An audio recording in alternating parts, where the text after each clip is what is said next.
Oi, gente, tudo bem com vocês? Eu me chamo Deise Oliveira e esse é o canal Sombra do Crime. Hoje vamos explorar um caso sombrio e chocante que marcou a França na década de 80. Essa é a história de Thierry Poulan, o serial killer conhecido como o Monstro de Montmartre ou o Matador de Velhinhas.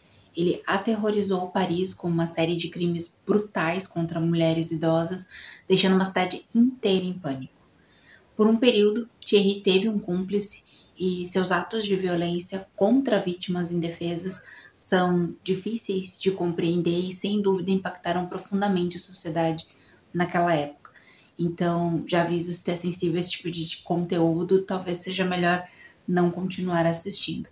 E antes de mergulharmos nessa história, eu vou pedir que deixe seu like aqui no início do vídeo, porque traduzir as fontes em francês foi desafiador, mas fiz questão de trazer tudo com o máximo de detalhes para vocês e o teu like vai ajudar muito na divulgação do vídeo.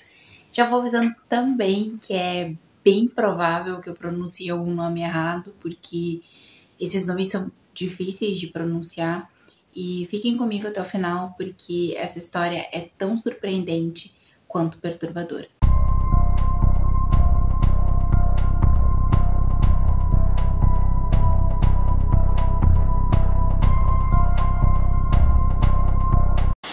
O multifacetado Thierry Poulan nasceu em 28 de novembro de 1963 em Fort-de-France, na Martinica, uma colônia francesa no Caribe. Ele era filho de Gaby Poulan, um pedreiro, e Roselyne Larcher, carinhosamente chamada de Monette por seus amigos. Monette tinha apenas 16 anos quando engravidou de Thierry e deu à luz aos 17. Desde o início, a vida do menino parecia destinada a ser marcada por rejeições e instabilidade. Embora seu pai tenha formalmente reconhecido Thierry, ele abandonou a família apenas 2 dias após o nascimento do filho, partindo para a metrópole e deixando todas as responsabilidades para trás. Monette, ainda muito jovem, tentou cuidar do bebê, mas quando Thierry tinha apenas 18 meses, ela o entregou à avó paterna. Pelo que se sabe, a avó dele tinha um pequeno restaurante e não conseguia dar muita atenção ao neto, que acabou por ser negligenciado durante toda a sua infância. Na escola, sendo uma criança afro-caribenha, em meio a tantas crianças brancas, ele teve muita dificuldade em fazer amizade e por isso tinha poucos amigos. Aos 10 anos de idade, ele foi enviado para morar com a sua mãe, que estava casada e havia construído outra família. Thierry tentou se adaptar, mas os conflitos eram constantes. Ele não conseguia se entender com os membros da família e seu comportamento começou a se tornar cada vez mais errático e violento, especialmente na escola. Essas dificuldades acabaram refletindo em sua convivência com colegas e professores. O relacionamento com o padrasto também era complicado, ele rejeitava Thierry e considerava o menino um gasto. Essa rejeição, somada aos problemas de comportamento, levaram sua mãe a buscar o pai biológico de Thierry. Gaby Poulan estava morando em Toulouse e também estava casado e tinha 2 filhos. Ela pediu que seu pai pagasse pensão alimentícia, o que ele recusou, e para não precisar pagar, ele levou Thierry de 13 anos para morar com ele e sua família. Mais uma vez, Thierry enfrentava problemas de adaptação com uma família e um pai que nunca havia visto antes. A ideia do pai dele era ensinar o ofício de encanador e pedreiro para Thierry, o que não deu muito certo porque ele não estava interessado em aprender. No início da adolescência, Thierry sofreu muito preconceito como um jovem mestiço. Ele era constantemente rotulado e enfrentava dificuldades acadêmicas, sendo reprovado em vários exames. Apesar disso, ele conseguiu ingressar no BPEC, que, pelo que eu entendi, é uma instituição de ensino secundário que oferecia formação profissional para adolescentes entre 14 e 15 anos. Thierry, ele se matriculou em 2 cursos, um de cabeleireiro e outro de mecânica e eletricidade automotiva, mas acabou reprovando em ambos. Ao invés de focar nos estudos e frequentar as aulas, ele preferia passar o tempo com um grupo de amigos que eram tipo uns arruaceiros. Eles andavam de moto, frequentavam cafés e discotecas, e Thierry logo ganhou fama por se envolver em brigas. E, curiosamente, apesar de ser o único negro do grupo, ele não enfrentava preconceito por parte dos amigos. Mais tarde, Thierry olharia para essa fase da sua vida com nostalgia, referindo-se a ela como os tempos bons. Durante esse período, Thierry chegou a trabalhar vendendo quadros de porta em porta. Seu pai, Gaby, o convidou para trabalhar com ele, mas Thierry recusou, e essa recusa só intensificou os conflitos entre pai e filho, tornando a relação ainda mais tensa. Aos 17 anos, Thierry decidiu ingressar no serviço militar em Toulouse, alistando-se na equipe de paraquedistas. Lá ele foi designado para trabalhar no salão de cabeleireiro da base, mas enfrentou rejeição durante toda a sua estadia por parte dos outros soldados devido à sua raça e homossexualidade. No dia 14 de novembro de 1982, enquanto estava de licença do serviço militar, Thierry cometeu seu primeiro crime. Ele roubou uma senhora idosa de 75 anos em sua mercearia, ameaçando ela com uma faca. No entanto, o coproprietário do estabelecimento reconheceu como cliente, mesmo ele tendo usado um lenço para cobrir o rosto, o que resultou em sua prisão. Em junho de 1983, Thierry foi condenado a 2 anos de prisão por esse crime. Contudo, a sentença foi suspensa, permitindo que ele permanecesse em liberdade. Quando retornou à equipe de paraquedistas, foi recusado pelos colegas, por isso foi transferido para a Escola de Fuzileiros Navais em Lorient e em seguida para a Base Aérea Naval de Toucy-le-Noble, onde desempenhou tarefas menores como cortar grama, e foi lá que ele se formou como marinheiro. Em 1984, com 21 anos, Thierry descobriu que a sua mãe e a sua família haviam se mudado para Nanterre, que é uma região metropolitana de Paris, localizada a poucos quilômetros da capital. Ele decidiu voltar a viver com eles, mas o relacionamento familiar, que já era conturbado, continuou repleto de conflitos. E ao se mudar para Paris, Thierry encontrou um ambiente onde podia expressar livremente a sua homossexualidade, mas também mergulhou no submundo das festas e das drogas. Ele começou a se envolver com grupos marginais e trabalhou em bares gays e casas noturnas, onde seu carisma e comportamento extravagante rapidamente o tornaram uma figura notável. Thierry desenvolveu um gosto por uma vida de luxo e excessos, um estilo de vida que o envolveria de maneira brutal. Ele conseguiu um emprego como garçom no Paradis Latam, um famoso cabaré parisiense, conhecido, entre outras coisas, por seus shows de travestis, e foi lá que ele conheceu Jean, um colega de trabalho de 19 anos que se tornaria futuramente o seu cúmplice. Então eu vou apresentar o Jean para vocês e falar um pouco sobre ele. Jean Thierry Mathurin nasceu em 27 de dezembro de 1965, na Guiana Francesa, em uma família de origem muito humilde. Sem acesso à educação, Jean cresceu analfabeto. Ainda jovem, foi enviado a Paris para morar com a sua irmã, mas sua estadia foi marcada por sofrimento, já que ele foi maltratado pelo cunhado.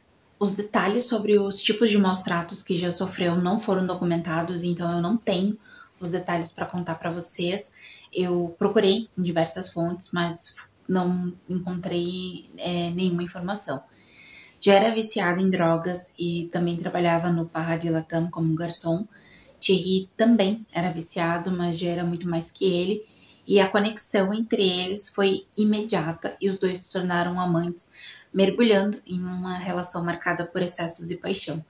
Thierry começou a se apresentar como artista no cabaré onde trabalhava, vestindo-se de drag queen e interpretando canções da sua diva favorita, Eartha Kitt, que era uma icônica atriz e cantora norte-americana cujo primeiro álbum foi lançado em 1954. Uma noite, Thierry convida sua mãe a ir ver seu show, mas a mulher ela sai do clube às pressas e aos prantos, poucos segundos após o início do show, horrorizada ao ver o filho vestido de mulher, pois acabara de confirmar suas suspeitas de que o filho era homossexual. Com isso, as brigas entre eles só aumentaram, e essa briga chegou ao limite quando a mãe de Thierry o expulsou da sua casa porque ele a ameaçou com uma faca e bateu em sua meia-irmã grávida no estômago enquanto ela tentava intervir. Com isso, Thierry e Jean vão morar juntos em um hotel. Nesse período, eles tornam-se figuras conhecidas no meio gay, participando de festas e frequentando lugares da alta moda. No outono de 1984, Thierry e Jean são expulsos do cabaré após uma violenta cena de ciúme de Thierry, durante a qual ele ameaça Jean de morte e quebra móveis, pratos. Ambos foram demitidos e, com isso, Thierry embarca no tráfico de drogas, mas seus ganhos são insuficientes para custear o estilo de vida extravagante e luxuosa que ele almejava.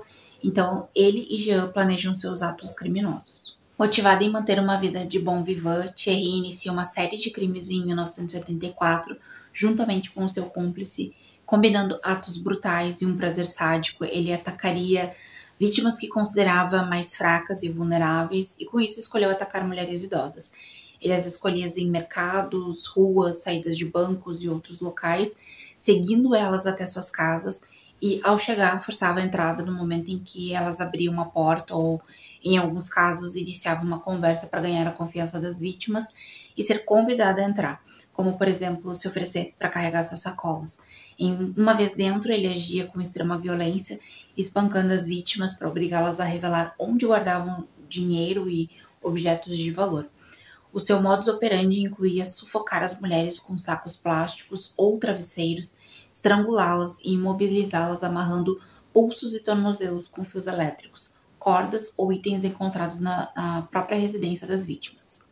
De 5 de outubro a 12 de novembro de 1984, 8 mulheres são agredidas e assassinadas em suas casas, sendo a maioria no 18º distrito de Paris e locais próximos. Antes de falar sobre elas, eu quero avisar que não tem imagem das vítimas de Thierry, porque apenas 3 tiveram suas fotos divulgadas, mas por questão de direitos autorais, eu não posso colocar no vídeo. A primeira vítima foi Germaine Petitot, de 91 anos. Ela foi amordaçada e espancada enquanto um dos homens revirava seu apartamento em busca de dinheiro, joias ou objetos de valor. Ela sobreviveu ao ataque, mas ficou traumatizada e não conseguia fazer a descrição dos seus agressores à polícia. Ana Barbia Pontus, de 83 anos, foi atacada quando retornava do mercado. Assim que abriu a porta da sua casa, ela foi brutalmente forçada para dentro. Ela morreu após ser espancada e asfixiada debaixo de um travesseiro e teve pés e mãos amarradas e estava amordaçada. Seu assassino roubou-lhe 300 francos, cerca de $50 na época, e quando ela foi encontrada, as compras que ela tinha acabado de fazer estavam ao lado do corpo. Nos anos 80, o DNA ainda não existia, mas a polícia conseguiu coletar na casa da senhora Pontus uma impressão digital em um espelho que foi determinada que era de outra pessoa e não da vítima. Essa digital foi batida com a ficha da polícia, mas nenhuma combinação foi encontrada. Os policiais consideraram o valor do roubo ridículo comparado à brutalidade do ato. Não haviam testemunhas, ninguém viu ou ouviu absolutamente nada que pudesse ajudar a polícia. E apenas 4 dias depois do primeiro assassinato, a dupla de amantes ataca novamente.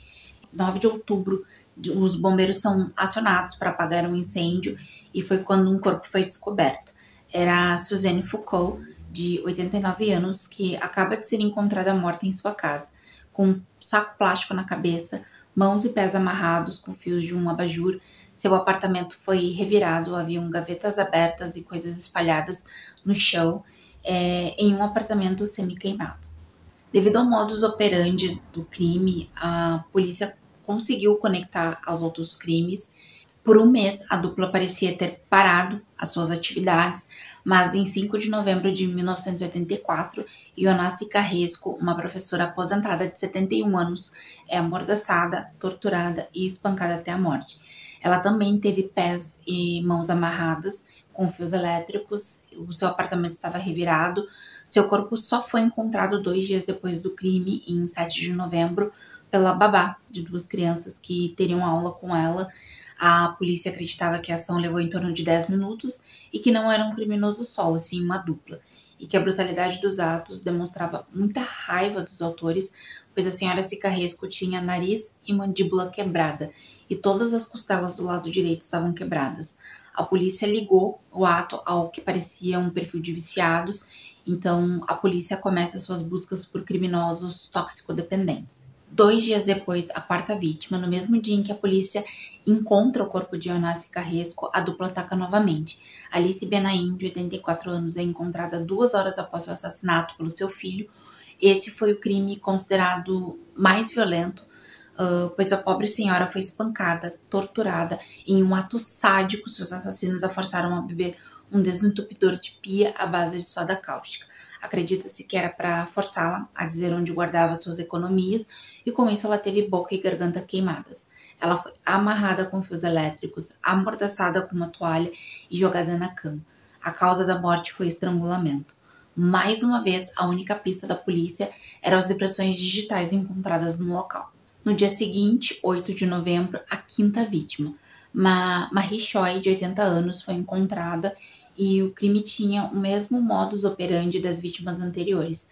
Ela foi espancada, torturada, amarrada com fios, amordaçada e jogada embaixo da cama. A autópsia revelaria que Marie tinha o crânio esmagado, tamanha a violência dos golpes que deferiram nela. Em 9 de novembro, mais uma vítima. Mariamiko Dias, de 75 anos, foi amarrada, amordaçada, sufocada por um pano e foi esfaqueada diversas vezes. A mídia ficou sabendo dos fatos e esse crime traria terror a Paris, sendo divulgado pela mídia que havia um assassino de velhinhas à solta. Houve cobertura midiática dos casos e a única pista que a polícia tinha, que eram as impressões digitais, foram divulgadas nos jornais. A população idosa entrou em pânico porque qualquer um poderia ser a próxima vítima e eles cobraram uma ação mais eficaz da polícia e do governo. Eles fizeram protestos, a mídia acompanhava tudo e chamava o criminoso de um matador de velhinhas. A polícia tomou providências e colocaram mais policiais nas ruas, fizeram parcerias com outros departamentos e criaram uma força-tarefa para descobrir o perfil do assassino, mas não resultou em nada, pois a polícia não tinha pistas que o levassem à captura dos criminosos. O ministro do Interior, Pierre Jox, viaja até o município para tranquilizar a população e mostrar a preocupação do governo perante os crimes hediondos ocorridos. Porém, no mesmo dia em que essa visita ocorre, mais 2 corpos são encontrados. Esse foi o dia 12 de novembro de 84. Jeanne Laurent, de 82 anos, é encontrada no 18º distrito. A mulher havia sido amarrada com fios elétricos e a causa da morte foi estrangulamento. Ela foi encontrada por um carpinteiro que fazia reformas no telhado do seu prédio.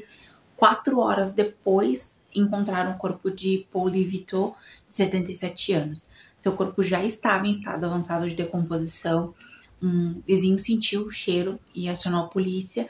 A mulher foi encontrada embaixo de um travesseiro e havia um saco plástico na cabeça.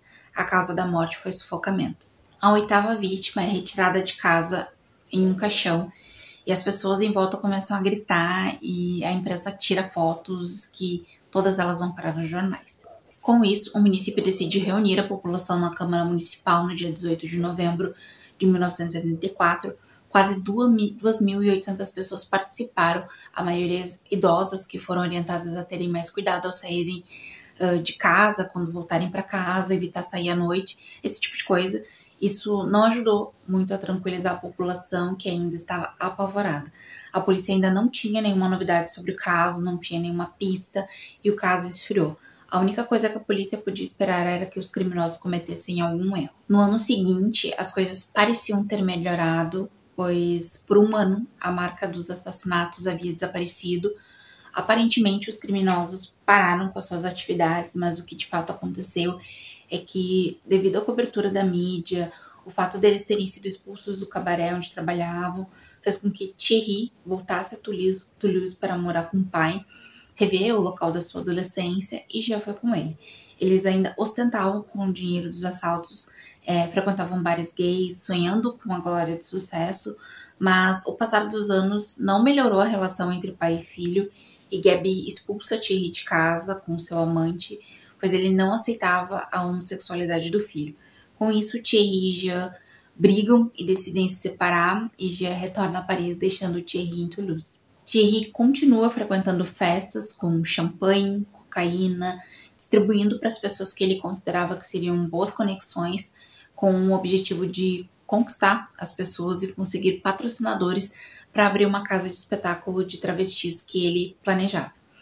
Além de apresentar outras pessoas, ele também se apresentaria nesse local. Não tendo sucesso nisso, ele retorna a Paris e decide voltar à sua vida de crime para bancar seus luxos. Mas agora ele iria sozinho. Em 20 de dezembro de 1985, um pouco mais de um ano do último crime, Thierry ataca novamente. Stelle Dujot, de 91 anos, é atacada na sua casa, no 14º distrito. A causa da morte foi estrangulamento, porém com menos sinais de violência. De 4 a 31 de janeiro de 1986, mais 6 vítimas de Thierry são encontradas e são André Ladin, de 77 anos, no 14º distrito, Yvonne Couron, de 83 anos, também no 14º distrito, Marjan Jumblon, de 81 anos, no 11º distrito, François Vendôme, de 83 anos, no 12º distrito, Yvonne Chaiblay, de 77 anos, no 5º distrito, Virginie Lebrac, de 76 anos, no 12º distrito, e sua última vítima daquele ano foi Ludmille Lieberman, de 85 anos, atacada no 14º distrito em 14 de junho de 1986. Nesses ataques, a polícia não conseguiu identificar o assassino, embora os investigadores tivessem algumas pistas. A polícia determinou por meio de evidências de impressões digitais que o autor era o mesmo indivíduo que cometeu os assassinatos de 1984. No entanto, nos novos crimes, o assassino parecia favorecer métodos mais rápidos e menos cruéis, o que de fato fazia sentido uma vez que Thierry agia sozinho. Depois do último crime, mais uma pausa do serial killer de velhas senhoras, a polícia pensou em duas hipóteses. Uma, que ele estaria morto ou estaria preso. A segunda hipótese estava certa. Thierry havia sido preso por atacar seu traficante com um taco de beisebol. O traficante denunciou ele às autoridades e ele foi preso e condenado a 16 meses de prisão pela agressão, passando 1 ano na prisão de Fresnes. E foi lá que Thierry descobriu que era HIV positivo. E como você sabe, naquela época a AIDS era uma doença pouco conhecida, não existia tratamento e a incerteza de sobrevivência assombravam os doentes, e com Thierry não seria diferente. E para ele estava com uma sentença de morte assinada. Apesar de ter sido preso, esqueceram de coletar as impressões digitais dele, o que fez com que a polícia não conseguisse encontrar o paradeiro do possível assassino, mesmo quando mais uma vez a polícia procurou digitais compatíveis na busca do criminoso. Essa informação, e de acordo com uma das fontes que eu encontrei, eu procurei mais detalhes do ocorrido, mas não encontrei nada. 3 anos se passaram desde o primeiro crime e a polícia só tinha as impressões digitais, o modus operandi, o motivo dos crimes, que era roubo, e mesmo assim eles não tinham nenhuma pista que levassem à captura do criminoso. Em setembro de 1987, Thierry ganha sua liberdade e volta às ruas. Agora ele começaria uma corrida contra o tempo, já que a sua morte era iminente. Ele decide voltar à sua antiga vida, regada de bebida, cocaína e prazeres da vida noturna. Thierry elabora festas e se torna uma figura pública, sendo fotografado de braços por celebridades nas noites e festas luxuosas.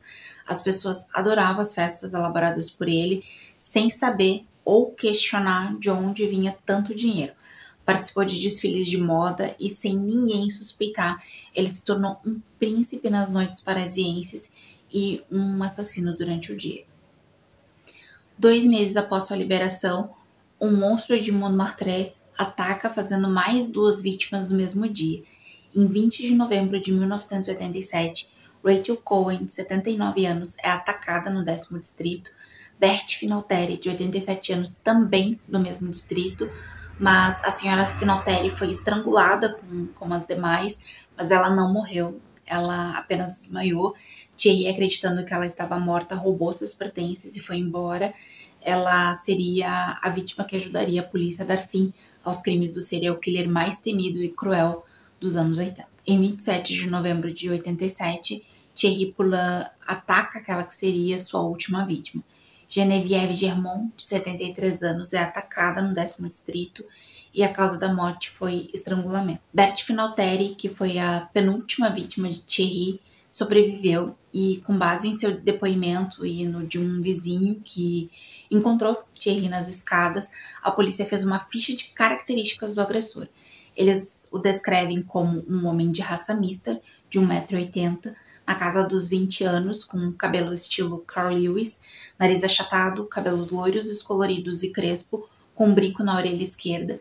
Em 28 de novembro de 1987, as características do criminoso são repassadas às forças policiais de Paris. Naquela mesma noite, Thierry convidou cerca de 30 pessoas, incluindo seu advogado, para um restaurante luxuoso para comemorar seu aniversário de 24 anos. A festa vai até às 3 da manhã, o custo da noite é de 14.500 francos, financiado com a ajuda do dinheiro das suas últimas vítimas.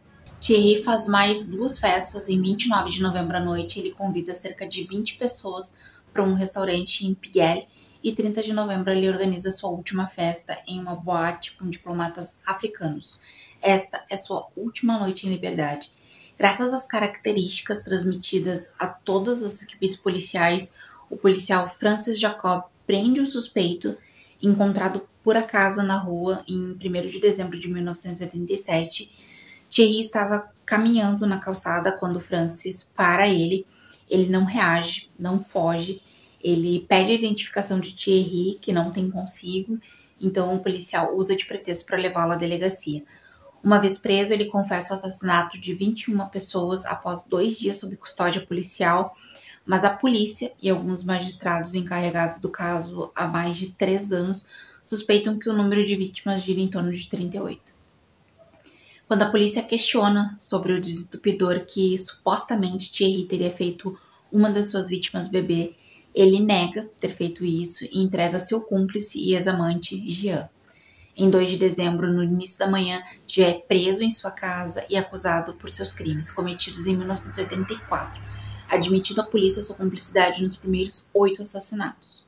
Em 4 de dezembro, Thierry Poulain, de 24 anos, é indiciado por 18 assassinatos, pois 3 não tinham provas o suficiente que os ligasse a ele. E Jean-Thierry Mathurin, de 22 anos, é indiciado por 8 assassinatos. Depois de preso, a polícia descobriu que as impressões digitais de Thierry foram arquivadas pela polícia de Toulouse já em 1982, quando ele assaltou a mercearia. As autoridades perceberam, após a prisão de Thierry, que ele poderia ter sido identificado e preso muito antes e que muitas vítimas poderiam ter sido poupadas se houvesse um arquivo central contendo todas as impressões digitais processadas pelo computador. Este caso contribuiria para a criação do arquivo de impressão digital, além de ter ajudado a levantar o debate sobre idosos morando sozinhos, sendo negligenciados pelas suas famílias e autoridades. Thierry Poulain foi descrito pelos policiais que o interrogaram como carismático e durante seu interrogatório ele não demonstrou nenhum remorso e sim orgulho. Ele lembrava de todos os crimes com detalhes e contava tranquilamente como se estivesse contando um prazer perverso. De acordo com o depoimento de Jean, foi Thierry quem decidiu assaltar alguém fraco e que não pudesse se defender. Foi ele que escolheu o modus operandi e o perfil das vítimas. Quando saíam para cometer os crimes, eles diziam que iriam ao banco ou iriam trabalhar, referindo-se aos roubos que cometeriam. No início de 1988, Thierry adoeceu quando seu corpo começou a sucumbir aos efeitos da AIDS e dentro de um ano ele foi hospitalizado em estado de quase paralisia, sofrendo de tuberculose e meningite. Ele morreu durante a noite de 16 de abril de 1989 na ala hospitalar da prisão de Fresnes. Em 16 de dezembro de 1991, o julgamento de Jean-Thierry Mathurin começou no Tribunal de Paris. Jean é defendido por Michel Arnaud, Philippe Bilguer é o procurador-geral e Olivia Kigleman é a advogada das partes civis. Quando ele chega à bancada do réu, Jean abre um leve sorriso para agradar a corte, porque a ideia da sua advogada era mostrar que ele era alguém que seguia a liderança de Thierry, participando dos crimes, mas demonstrando arrependimento pelas suas ações. Essa atitude de sorrir criou revolta na população e nos familiares das vítimas, pois consideraram isso como um deboche da parte de Jean. No final do julgamento, ele se encolheu na bancada, prostrado e envergonhado por ter sido cúmplice de Thierry. Ele chorou várias vezes e pediu desculpas à mãe. Em 20 de dezembro de 1991, ele foi condenado à prisão perpétua com um mínimo de 18 anos de condicional pelo assassinato de 8 senhoras e pela tentativa de assassinato de outra, que morreu 3 anos após o ataque, que foi a primeira vítima dele e do Thierry. Após a sua condenação, ele foi transferido para a prisão central de Poissy, onde cumpriu a maior parte de sua detenção, conquistando sua liberdade condicional em 9 de janeiro de 2009, após 21 anos de detenção. Eu não encontrei mais nenhuma notícia sobre o seu paradeiro. Pelo que se sabe, ele ainda está vivo e tem 59 anos. Antes de finalizar o vídeo, eu queria trazer a análise psicológica deles, e a análise revela que ambos apresentavam perfis marcados por traumas pessoais, exclusão social e comportamentos antissociais que culminaram em seus crimes brutais. Thierry Poulain, conhecido como o Monstro de Montmartre, viveu uma infância difícil, marcada pelo abandono do pai e pela negligência da avó com quem foi morar. Ele sofreu discriminação devido à sua origem caribenha e à sua orientação sexual, que agravou o sentimento de rejeição e raiva. Sua relação com Jean, também de origem marginalizada, foi descrita como intensa e codependente, com os dois alimentando mutuamente comportamentos destrutivos. Eles usavam crimes para financiar um estilo de vida extravagante e alimentar vícios, além de demonstrarem uma insensibilidade chocante diante das vítimas, que eram idosas e vulneráveis. Os crimes foram classificados como uma combinação de impulso financeiro e prazer sádico, sendo realizada de forma extremamente violenta. Thierry, especialmente, foi descrito como exibicionista, gostando de ostentar o que obtinha através dos roubos, enquanto Jean parecia mais submisso e influenciado pelo parceiro. As avaliações após a prisão apontaram que a dupla sofria de desordens emocionais graves, alimentadas por experiências de exclusão, falta de estrutura familiar e abuso de substâncias. Essas questões os desumanizaram a ponto de cometerem atos bárbaros sem remorso aparente. A história desse serial killer foi tão chocante que inspirou o livro Thierry Poulain, Uma Tragédia Negra, e também inspirou o filme I Can't Sleep, de 1994, de Claire Denis. Eu vou deixar o link do filme aqui na descrição, para quem quiser assistir. Eu já vi, mas ele só tem legenda em inglês, tá?